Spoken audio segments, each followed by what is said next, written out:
Hello, everyone, and welcome to the Suitcase and Chardonnay podcast, an extension of my blog by the same name.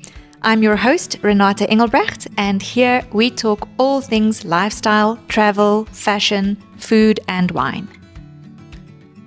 Today's guest is a literary lighthouse in a sometimes stormy world, a woman whose mission is to ignite courage, curiosity, and conversation in the next generation through the magic of storytelling. She's an author, illustrator, book designer, and publishing director whose work spans continents, but whose heart remains deeply rooted in the stories that shape us. Joining me today is Kelly Kashula, the creative captain behind Brave Kids, short stories to inspire our future world changers, a global, soul-stirring anthology series that just launched its third volume. Through tales that are as whimsical as they are wise, Kelly and a diverse team of international authors are helping families everywhere spark meaningful dialogue between Mama Bear, Papa Bear, and their brave little bears, using the oldest and most powerful tool we have, story.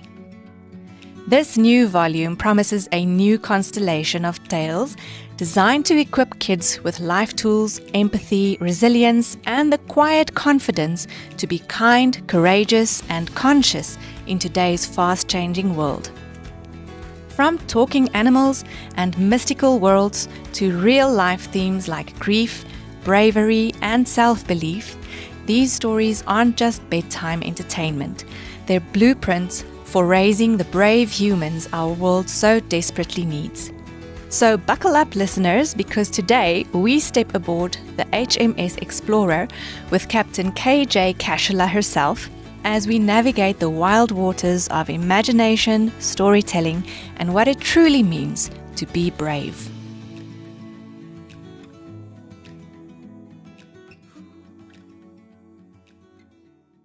Kelly, I understand that you grew up in South Africa. How has that upbringing in South Africa kind of influenced your love for storytelling and your creation of this Brave Kids series?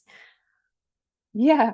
So my granddad, my opa, he used to sit on the stoep and tell me stories all the time. And I think he greatly influenced me with the storytelling, and his stories were always so brave. I mean, he grew up in South Africa. He was born in 1925, and so his stories were about this like adventurous little boy, in the South African landscape. And I think that has, in a way, influenced me in wanting to write brave stories and adventurous stories. And it's stories where kids can be kids and enjoy life. So it definitely has influenced me. And the South African culture is deep within me. I love it. It's part of me, even though I'm traveling the world and seeing things from different perspectives. I will always love my country. Well, that's good to know. But you do split your time between South Africa and Paris in France, is that correct? Yes, well, my family is South African, so they stay in South Africa, and Okay. now my husband is in France. So, so I split. So I go visit my family and I come stay with my husband. So, Yeah. because family is very important to me. I like to keep my connections strong. Yeah, no, that's very important. How have you found that these two homes have shaped your creativity and your lifestyle as a writer, and an illustrator, and also kind of just the travel aspect of things and the different cultures? How has that shaped what you do today? Well, it definitely puts you into a point where you look at your lifestyle and your routine and you're like, well, if I'm going to get this done, I need to have a balance, a routine, something that really focus my attention. So, when I'm in South Africa, I have to have a South African routine to write and still give my family attention. And it's the same with France. Mm. Because it is two different lifestyles. You know, in South Africa, you get in the car, you can drive wherever you want to. In France, I can walk wherever I want to. Mm. And so, you know, if I go outside the house and explore, you know, everything, it's different times. Like I would be in the car for a bit of hours, whereas in France, I'll be looking at you know, the areas, the park, the buildings, and let my mind wander. And it's different, you know, the different you spend different times in different places. That's what I'm trying to say. Yeah. Yeah. Yes, and I'm trying to think how else it enhances my creativity. I think in South Africa, I'm a little bit more focused. I've got my family with me. Um, I've got my dogs that I grew up with. And in France, I get to play a little bit more. I think I get to explore a little bit more of the lifestyle, the food, of something different. Mm. Mm. Oh, it sounds like an idyllic lifestyle. I know it is not always the case, but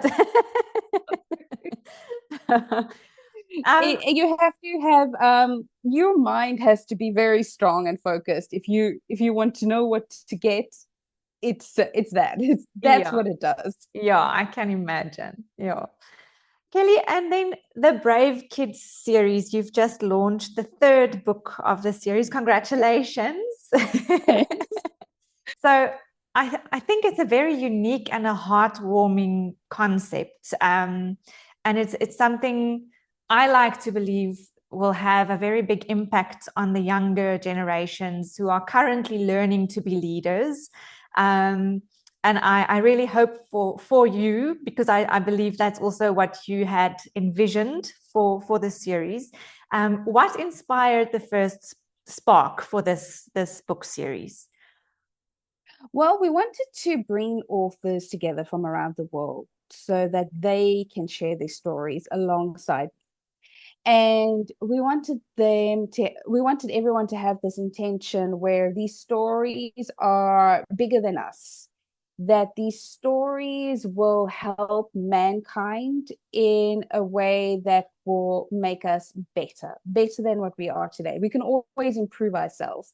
And the way we looked at it is, if how do we make ourselves better? Well, let's start with the kids. We can give them great storytelling, because when we have great stories, we tend to remember them from, you know, we grow up with them and we keep on thinking about the stories of our childhood. So if we imbue the kids with these stories of how to address bullying, how to understand grief at a young age so that you can get through life and it doesn't impact you so hard as an adult. You know, Mm. you can understand that this is just the way life is. Mm. To help encourage you to stand up and say speech, a simple speech in front of the class, so you don't get that scared, or go to bed, you know, in the dark, because that's what we have to do, especially for kids in South Africa that have to deal with load shedding.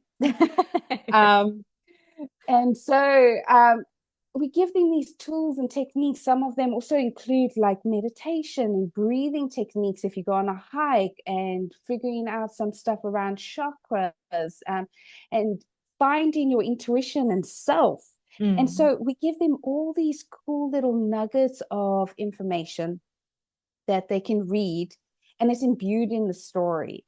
And as they grow up, they are a little bit more kinder, they understand the world a little bit more, and subconsciously they, you know, they tell their friends about it, they speak differently, and they grow up to be adults that think differently, kinder, um, you know, understanding where the other person's coming from, knowing who they are. And so that is the objective with this. It's long term. We're playing the long term game with Brave Kids. Yeah, but it has to be long term if you want to really have an impact on a generation. So it's amazing. It's really amazing. You've also previously described stories as sparks of light. I love it. Were there any stories growing up that were sparks of light for you as a child? Well, I remember I was 7 years old, starting grade one, and the first story that really got me, like this is wow, was Roald Dahl stories, the fox one. Yeah. Can't remember the title now because I'm so excited about all this. That story, I remember sitting on the floor with my grades one teacher and she reading it, and I was just wow, like this is cool. This is cool. So that definitely, got me from the standpoint of school in terms of an actual story. Another story that really sparked me was Lord of the Rings. I remember watching it in theater and I was like, I had to read the book. I had to. And so I think at around about 11, 12 years old, there I was reading this massive book, Lord of the Rings. And it was fascinating. And I remember reading it again and again afterwards. And I wish I had time in my life at the moment to reread it again. But I know one day I'll get there. And then, Yeah. of course, Harry Potter. Harry Potter was a big thing for us millennials. It got us reading and got us excited to wait for the next book. Yeah, it I did. remember, going to what was it, one of the bookstores and ordering the book and like months in advance, and Mm. then waiting for that day. That day, we're going to get the book and we were going to read it. And I remember picking up the book, going home and reading Harry Potter. And I remember my dad saying to me, um, what are you doing? I was a week or two afterwards. He's like, what are you doing? Oh, I thought I bought you a book. I'm like, yeah, I finished it. So these Oh, these are sure. definitely big sparks of writing in my life, Yeah. if I can remember it from now. Oh, amazing. So Brave Kids Volumes 1 and 2 feature such a diverse group of authors and global authors. What's been the most surprising or rewarding part of collaborating internationally on this series? Definitely the friendships made, not just between me and the authors. We've really connected and bonded in a way where we can call each other friends, but they have made friendships within their connection as well. It's astounding when I look at it. I remember in Brave Kids 4, they were like busy with writing partners, and so these four authors connected and they were across the world. One was in India, one was in Switzerland, one was in the US, and one was in Canada. And they were all coming together across the world, across different time zones, and becoming really, really good friends. And this has continued from book one, book two, book Yeah. three, and it is pretty amazing. I love that. That's amazing. It kind of just brings the world together as well. And I like that because that's what books do as well. It makes the world smaller in a way, but also bigger. I don't know how to describe it, but yeah, it opens up the world, and it's wonderful that this series also creates that for the authors. Your books are more than bedtime stories, right? You speak about um, it being a conversation starter between children and parents.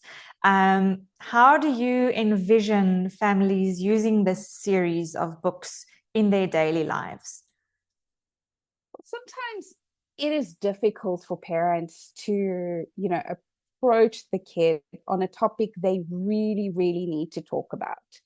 It's something they like, they sit there and like, Shiza, I need to talk to my kid about this, but I don't know where to start. And Mm. so, as a parent, you could flip through the book and pick a story that relates to a conversation point that you need to have, and you can sit and start and at bedtime or tea time or whenever you feel like it and bond with them. You can read the story with them if they're younger, or you could if they're older, like 12 years old, let them read them themselves, and then start the conversation. What did you think about this? What's the topic? Can you name it? Or how do you think the character feels? And then you start having that conversation with them, whether it is, trying to get through grief, or trying to address the bully in the class, of understanding that, or trying to protect your kids in today's modern world, where they can start seeing the signs and being like, that's not really a good guy. Or how to approach a teacher and be like, I need help, something's not right here. And so it's really good to start those conversations, and story is a great way to do it. Absolutely. Yeah, no, I agree 100%. And with the most recent book out now, what can readers and little listeners expect? Are there any magical creatures that they can look forward to meeting in the book, or what can we expect? Oh, most certainly. So we go to the stars and beyond with this. There are, the beginning chapters, I think about like 5 or 6 chapters, they are, in the stars. We have one chapter where the little boy is actually an astronaut. They're living in space, which is very cool.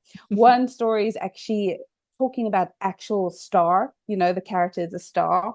My story in particular, we go in search for moon honey upon the moon. And then we have one character talking to an alien, and then there's some amazing animals that come through, like animal spirits that are also your guardian that talk to you.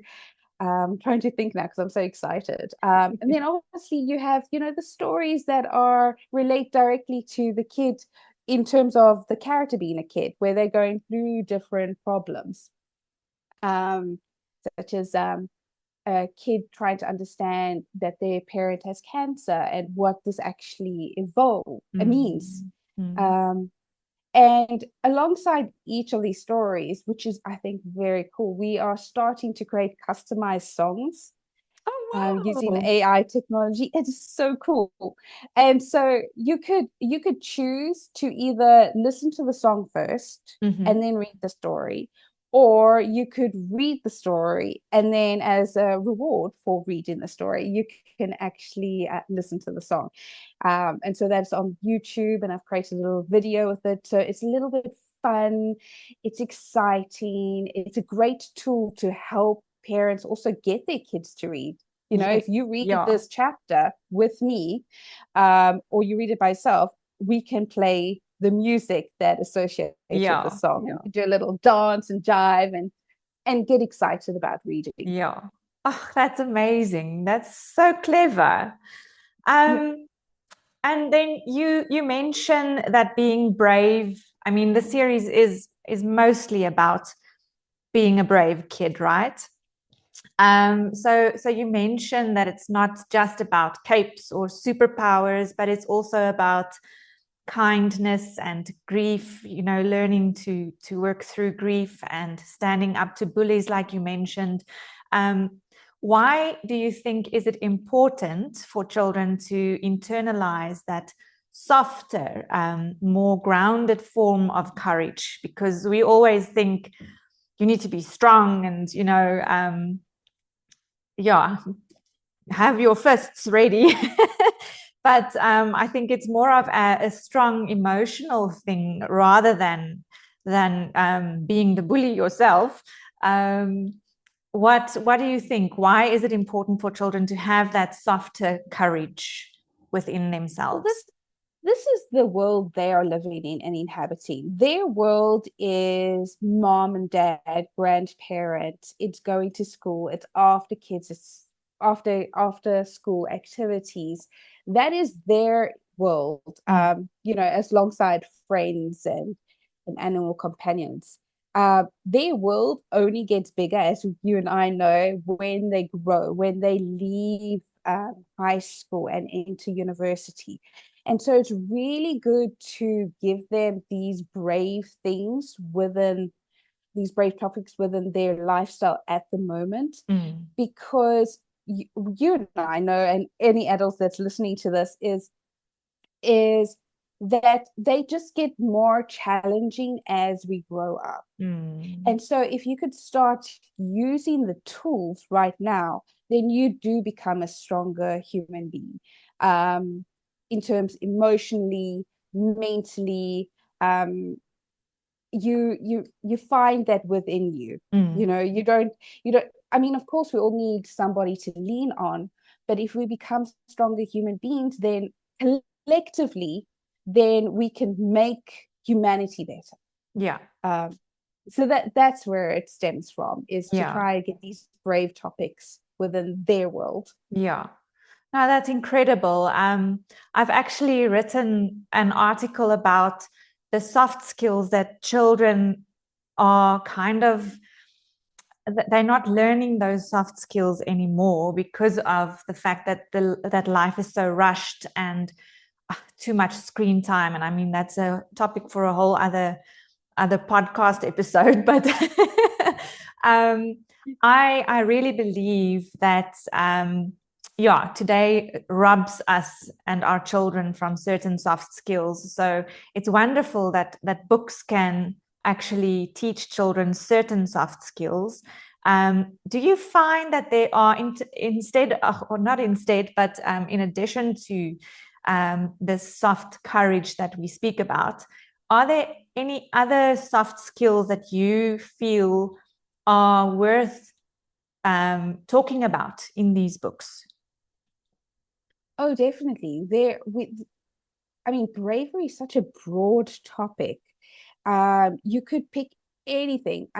We have had now 3 books, and we've got through a whole lot of topics, but I definitely see there are more topics that we have not addressed that'll be great for when we do, book 4 or book 5 later on in life. So there's definitely way more topics out there, especially in today's modern world, where we forget about the topics, like you say, because we're so pounded with screen time and movies that are a bit rough, the superheroes.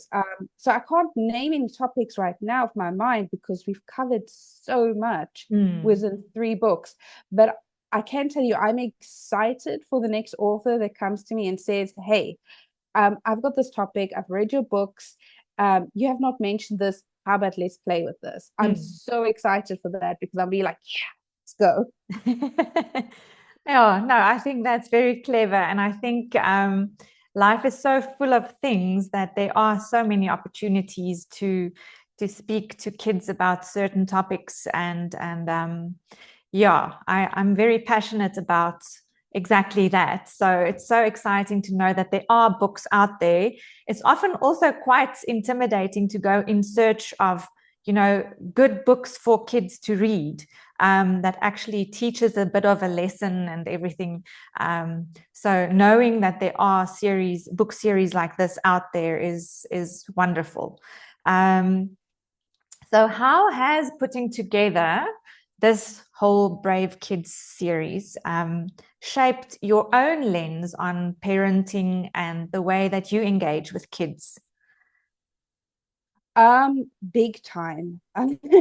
These stories have opened me up to topics I would never have thought about. I mean, you think about them at the back of your head, but you don't give them second thought. And so when you see it from a perspective from an author who is a grandmother who has all this wisdom through living, giving her story, or a mom of 4 that has to handle, the 4 troublemakers, and you see her perspective of how she gives that amazing story and wisdom, then you stand back and you look at it and you're like, this will help me. I know it will help me. I haven't got kids at the moment, but one day when I do, 100% I'm reading them my own Brave Kids books, because the stories are rich, they're good, they are made with an intention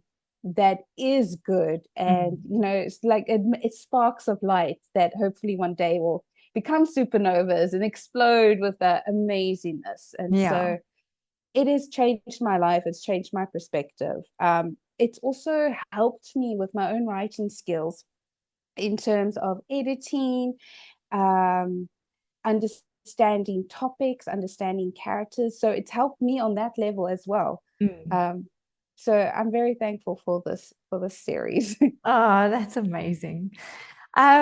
And then in terms of your writing and your imagination, are there certain like routines or rituals that you follow to kind of just inspire you a little bit, especially since you are writing children's books? I mean, I can only imagine you need to have a bit of creativity.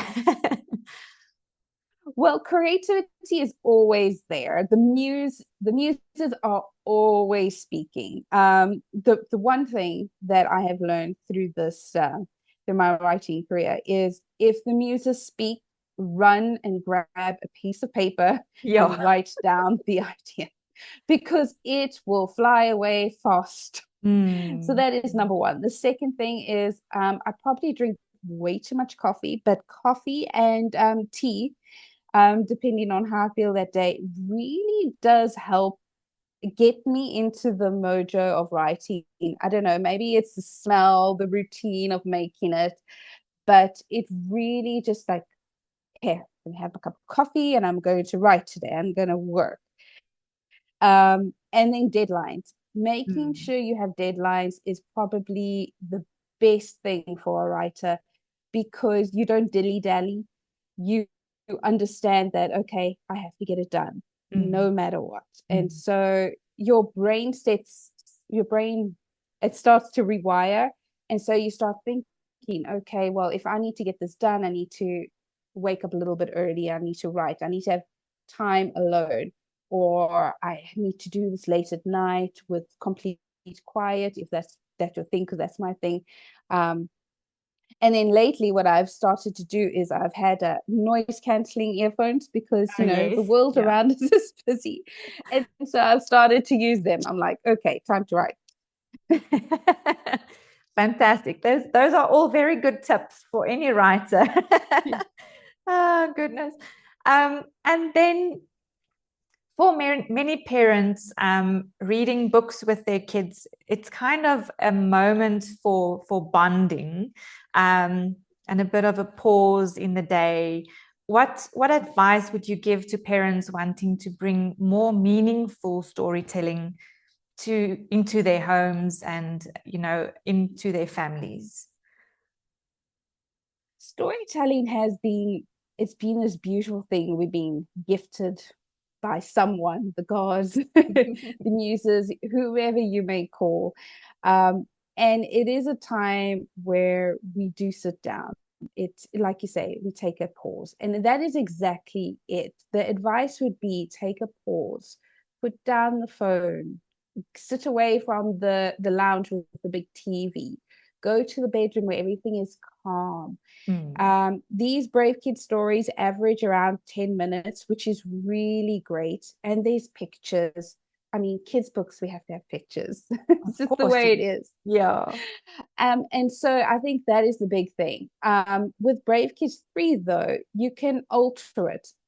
I mean, understand parents today, it's difficult to get away from the screen. But if you use the screen in as a tactic, like having the AI music, being like, okay, we're going to read a story now. Here's the music. It functions as a reward. So that would be my advice. With book 1 and 2, leave the screen behind. With book 3, you can use it as a reward or not. It's up to you as a parent. If you're reading for, between, I would say, 6 to about 9, 10 years old. Usually the 10-year-olds to 12-year-olds are alone in the bedroom. Please don't disturb me, mom and dad, in reading to themselves. Yeah. How do you hope Brave Kids will continue to grow? Do you envision any other things except for the music that you've added now? Maybe even a podcast or an animated series or anything else that you have in in the back of your mind that you plan for it? Well, Brave Kids is definitely growing all the time. So, maybe in the future, once this creative person, this body has rested a little bit, I definitely would like to continue maybe doing version 4 and 5. But I think right now I would like to rest, because it's good to rest the creativity. And so I'm playing with the music, and like you said, I can think up now of other ideas of what I can do with Brave Kids, because I mean, we have averaged 24 stories across 3 books. And so it would be fun to start getting interactions between the authors and letting kids meet them through video, and see the brave human being faces who decided to share their wisdom. I think that would be exciting. Yeah. I know as a kid, it was kind of exciting to know what the author behind the story was up to. They were a real person that wrote these stories, and it's fun. It's it opens the world. Yeah, no, absolutely. Well, congratulations once again on the launch of the 3rd book, and hopefully, three. Yeah, hopefully it just grows into something that you've dreamt of it being, and yeah, I can't wait to read it to my kids. Yeah. Yes, most definitely. You know what? I have actually been thinking, which is pretty cool now that you with follow up to your question, is I have been thinking of extending it to teenagers, because I mean, kids are great, but teens I think will be a little bit different and awesome. And so why not pass the wisdom on to them too? They're also growing. They also need attention. Absolutely, even if they want to be alone in the corner, that's fine. But I think some cool stories for teens would be a fun activity, for myself and for authors around the world to explore. Absolutely, yeah. Your own version of Harry Potter. One day. Well, Kelly, thank you so much for your time. And yeah, we'll definitely continue to chat offline. And yeah, good luck with everything. And I hope you get to rest. Thanks. Yeah, my rest is probably like 3 months, and then I'm back on the ship again. Absolutely. Because I absolutely love doing it. That's the thing about doing what you love. Hey, you never stop. Yeah. Yeah. Well, thanks so much, and I hope you have a good day. You too. And to everyone, all the listeners, have a brilliant day as well. Awesome. Thanks, Kelly.